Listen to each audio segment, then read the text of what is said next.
Thursday night, as you might have also heard, is Halloween, and if there are going to be any curses conjured up here at Boston's Fenway Park, that would certainly be a night to do it in a Game 7 where anything can happen. That is one of those stories I still can't believe. So I asked Sean, I understand your confidence in the Cardinals, but why Boston? He said, I believe in the beard. These teams have met 3 times in the World Series. The Cardinals have won 2 of those.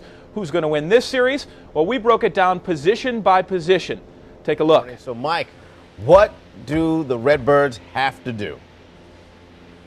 Well, a win would be nice, Andre. Well, let's start with that. That would help. That would help. But we're here in the dugout because it may come down to both teams' benches. Here, I'd give the advantage to Boston. It's going to be really hard to get a seat here tonight at Fenway, particularly if you're not from the Boston area. There can only be one Carlos Beltran, and we are very closely monitoring his health this morning. He is uncertain for tonight's game, and the Cardinals are hopeful there can only be one game like last night's game, because it was a disgrace. I'll tell you what, this is a story I found out about 2 weeks ago, and I still can't believe it came to fruition. A bold Cardinals fan makes a very bold move, and it's paying off big time here in Boston. Sean Simpson is a confident guy, sure of himself and his favorite team.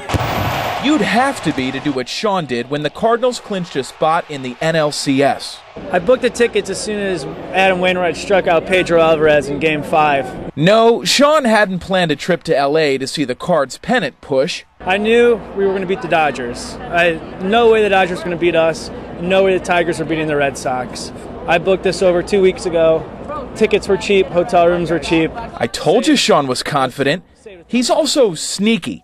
He bought 2 plane tickets, one for him and one for his dad. You booked this flight for yourself and your father, but you didn't tell your dad until the Cardinals clinched. Correct. I didn't want to jinx it. So when we were walking out of Busch after Game 6 the other night, I let him know, and he just stared at me in disbelief and said, "You're an idiot." But Sean Smarts proved a night later when this grand slam by Boston's Shane Victorino sent the Sox to the World Series and the Simpsons to Boston. Victorino hits that grand slam, and my dad and I just re-high-fived and said, "See you in Boston." And all the way from St. Louis, here they are. We had a great trip up here. Everything went real well, and we're looking forward to the Cardinals bringing home a winner.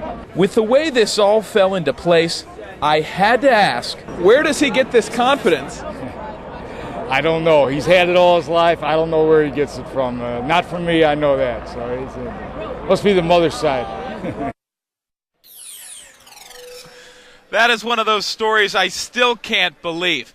So I asked Sean, I understand your confidence in the Cardinals, but why Boston? He said, I believe in the beard. Well, Andre, eliminate the mistakes would be a start. This has been a weird series.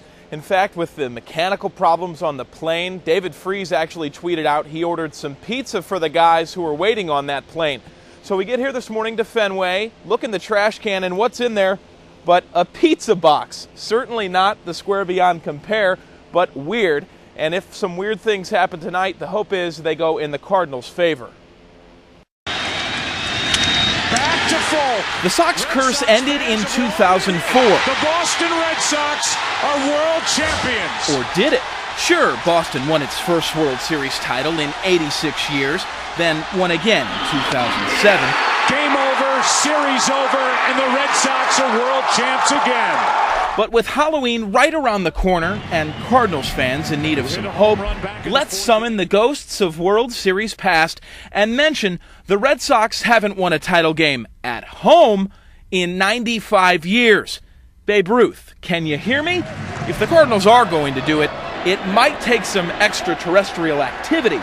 The last time a team trailed 3-2 in the World Series and came back to win on rival turf was 1979, when the Pittsburgh Pirates upset the Baltimore Orioles. Dust off the Cardinal record book, and you'll find the Birds on the Bat have done it twice before. In 1926, the Cardinals won the franchise's first World Series title, overcoming a 3-2 deficit and beating the Yankees in New York. In 1934, it happened again when the Dizzy Dean-led Cards came back to dust off Detroit at Tiger Stadium, bringing the title back to St. Louis. The Cardinals certainly taking things one game at a time. There can be no Game 7 without a win tonight in Game 6. But should that happen and Game 7 is played, it would be Halloween night here in Boston. And given the history of the Boston Red Sox franchise, some crazy things have been known to happen. And Halloween could possibly only add to the excitement and worry of Red Sox fans. So we'll be here to find out. Claire, Andre, back to you.